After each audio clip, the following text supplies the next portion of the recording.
This could be Vegas. What happens here stays here, you know. And I plan on sharing nothing but my story in my life. So with that gives a natural point of vulnerability. I'm trying not to get emotional based on these things, and you'll see why. But I share that with you so you can feel good sharing that back. So without any further ado, I'll get started. Briefly about my background, I'm originally from Detroit, Michigan. Came up here a few years ago. I was a teacher. I had returned to my old high school to teach. I replaced my old high school English teacher. Can you believe that? And wow, and the first thing I had to do when I got in school, Travis, I had to apologize to all the teachers that were still there. Like, I'm sorry, Mr. Brown, for what I did. They're like, yo, you getting it now, right? So I had that experience, right? Was able to return and also coach the same basketball team that I played on. I mean, how cool was that? And then to see my guys go on and become coaches themselves. Right now, I work as a mental toughness and performance enhancement coach with the Sexton football team. And Trav and I got to talk about that because he bleeds Waverly, and I'm up here dealing with Sexton, but that's another conversation. All right? Traveled the country as a motivational speaker. I was with a company called Student Success Incorporated. I went through Canada, United States for several years. It was a great feeling, and went off into some entrepreneurial things after that.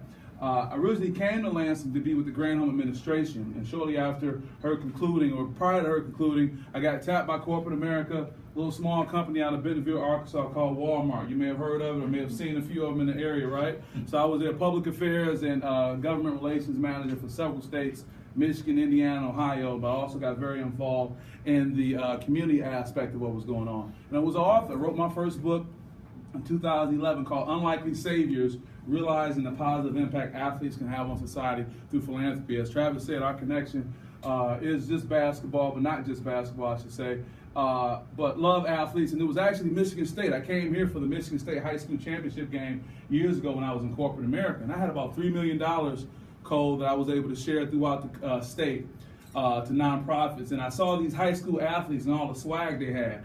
At a high school level, like they had that pro swag even then. And I said, wow, they had all these men, particularly men, conversion on East Lansing like a pilgrimage to come to the championship game. Fathers, sons, uncles, generations. It was a very manly thing, if you will. But I said to myself, if these young people had access to the resources that I had, they could do a great deal. So that inspired me. I ended up getting a federal grant for my Unlikely Savior philanthropic project. I went to low-income schools in Detroit, and we taught health and wellness through the athletes because they had such a great platform. So that's always been a great experience. Interviewed people like Jalen Rose, Jimmy King. Let me get the Michigan State. Oh, Greg Kelso. I got to say some Michigan State folks when I was here.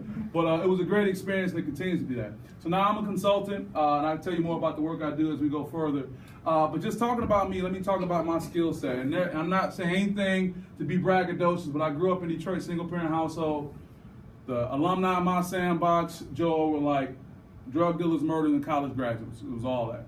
Okay, so I've come through it, single parent, we made it. My brother passed of congestive heart failure, so I know about that struggle of just navigating. But my skills were always politics, business, and public speaking. Even in high school, I was class president, student council president, citywide student council president, youth governor of the state of Michigan. They said, Lindsay, you're going to be the first black president. And somebody beat me, so I changed my career goals, right?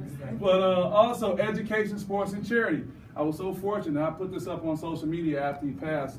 I've had some exposures to be around some great people and to be in the presence of Muhammad Ali. And he's the only one I let rub my head like that, by the way, too. So don't come rubbing after that. But these were my passions, and I had to reconcile that, too. And that all led me to the current organization I have right now, the Huddleston Solution Human Capital Investment Consulting Company. And what I focus on is offering performance enhancement and mental toughness training to help optimize skill sets and increase flow. And we'll talk a lot about that in a second. For world-class individuals to organizations who wish to continue to achieve more. Pretty much my client portfolio includes education groups, sports teams and colleges, as well as corporations and nonprofits. So I'm able to kind of touch upon all my skill sets now for something I'm very passionate about. And that's my team right there. That's Team Huddleston. And I'm so glad I'm laughing because I was over at the school the other day and I put some of this up and I got so emotional. I got so teared up. I said, oh, I'm glad I'm getting teared up today because I would be a wreck right here. And I was wrecked, but that's who I focus on. You know, and I'll tell you a little bit more about this later. That's my daughter Madeline, named after my grandmother Madeline, who passed, and my beautiful wife Rachel. She's from Lansing, and she puts up with me, and I thank her for that. But we were at the Money Ball having a good time this summer. How did I get here today? From the introduction, my good friend Trav said, Lindsay, you need to be involved in this. Dom said, come on out. And I joined the committee, and I'm here. But at the time, speaking of basketball, when Trav and I were talking about this, I was in the process of a presentation I was going to be giving to USA Basketball in New York this summer called The Mindful Coach. It was inspired by George Mumford, who, if you're really a basketball fanatic, he was the one mental toughness coach